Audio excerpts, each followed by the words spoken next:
S V ನ್ಯೂಸಿಗೆ ಸ್ವಾಗತ. ಅಮೆರಿಕದ ಮಾಜಿ ಅಧ್ಯಕ್ಷ ಡೊನಾಲ್ಡ್ ಟ್ರಂಪ್ ಅವರಿಗೆ ಅಮೆರಿಕ ನ್ಯಾಯಾಲಯವು ಮತ್ತೊಂದು ದೊಡ್ಡ ಹೊಡೆತ ನೀಡಿದೆ. ತಮ್ಮ ಅಧಿಕಾರಾವಧಿಯಲ್ಲಿ ವಿವಿಧ ದೇಶಗಳಿಂದ ವಸೂಲಿ ಮಾಡಿದ್ದ ವ್ಯಾಪಕ ಸುಂಕದ ಸುಮಾರು $100 ಬಿಲಿಯನ್ ಮೊತ್ತವನ್ನು ಅಮೆರಿಕ ಸರ್ಕಾರವು ಬಡ್ಡಿ ಸಮೇತ ಮರುಪಾವತಿಸಿದೆ.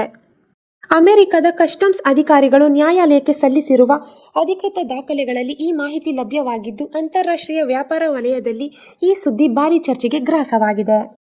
ಫೆಬ್ರವರಿ 20ರಂದು ಅಮೆರಿಕದ ಸುಪ್ರೀಂ ಕೋರ್ಟ್ ನೀಡಿದ 6-3 ಮಹತ್ವದ ತೀರ್ಪಿನಲ್ಲಿ ಅಂತಾರಾಷ್ಟ್ರೀಯ ತುರ್ತು ಆರ್ಥಿಕ ಅಧಿಕಾರ ಕಾಯ್ದೆ ಬಳಸಿಕೊಳ್ಳುವ ಮೂಲಕ ಟ್ರಂಪ್ ತಮ್ಮ ಅಧಿಕಾರವನ್ನು ಮೀರಿದ್ದಾರೆ ಎಂದು ಹೇಳಲಾಗಿತ್ತು. ಅಮೆರಿಕದ ವ್ಯಾಪಾರ ಪಾಲುದಾರರ ಆಮದುಗಳ ಮೇಲೆ ವ್ಯಾಪಕ ಸುಂಕ ವಿಧಿಸಲು ಅಧ್ಯಕ್ಷರಿಗೆ ಏಕಪಕ್ಷೀಯ ಅಧಿಕಾರವನ್ನು ಈ ಶಾಸನವು ನೀಡಿಲ್ಲ ಎಂದು ನ್ಯಾಯಾಧೀಶರು ತೀರ್ಮಾನಿಸಿದ್ದರು. ಈ ತೀರ್ಪಿನಿಂದಾಗಿ ಟ್ರಂಪ್ ಅವರ ಆಡಳಿತದಲ್ಲಿ ವಿಧಿಸಲಾಗಿದ್ದ ಸುಂಕವನ್ನು ಅಮಾನ್ಯಗೊಂಡಿದ್ದವು. ಈ ವರ್ಷದ ಆರಂಭದಲ್ಲಿ ಸುಪ್ರೀಂ ಕೋರ್ಟ್ ಸರಿಸುಮಾರು $166 ಬಿಲಿಯನ್ ಮೌಲ್ಯದ ಸುಂಕವನ್ನು ಅಮಾನ್ಯಗೊಳಿಸಿತು. ಟ್ರಂಪ್ ಸಂಗ್ರಹಿಸಿದ್ದ ಒಟ್ಟು ಸುಂಕದ ಅರ್ಧಕ್ಕಿಂತ ಹೆಚ್ಚಿನ ಮೊತ್ತವನ್ನು ಇದು ಪ್ರತಿನಿಧಿಸುತ್ತದೆ.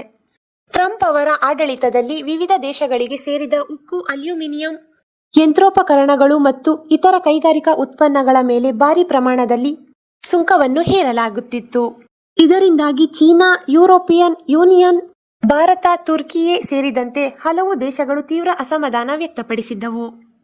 ಅಮೆರಿಕದಿಂದ ವಾಪಸ್ ಬಂದಿರುವ ಈ ಬೃಹತ್ ರೀಫಂಡ್ ಮೊತ್ತದಲ್ಲಿ ಭಾರತಕ್ಕೆ ಎಷ್ಟು ಕೋಟಿ ಡಾಲರ್ ಸಮುದಾಯವಾಗಿದೆ ಎಂಬ ಕುರಿತು ಕೇಂದ್ರ ಸರ್ಕಾರ ಇನ್ನಷ್ಟೇ ಅಧಿಕೃತ ಮಾಹಿತಿ ಹಂಚಿಕೊಳ್ಳಬೇಕಿದೆ. ಆದರೆ ಟ್ರಂಪ್ ಆಡಳಿತ ಅವಧಿಯಲ್ಲಿ ಭಾರತದ ಉಕ್ಕು, ಅಲ್ಯೂಮಿನಿಯಂ ಮತ್ತು ಇತರ ಕೆಲವು ಉತ್ಪನ್ನಗಳ ಮೇಲೆ ಸುಂಕಗಳನ್ನು ವಿಧಿಸಲಾಗಿತ್ತು.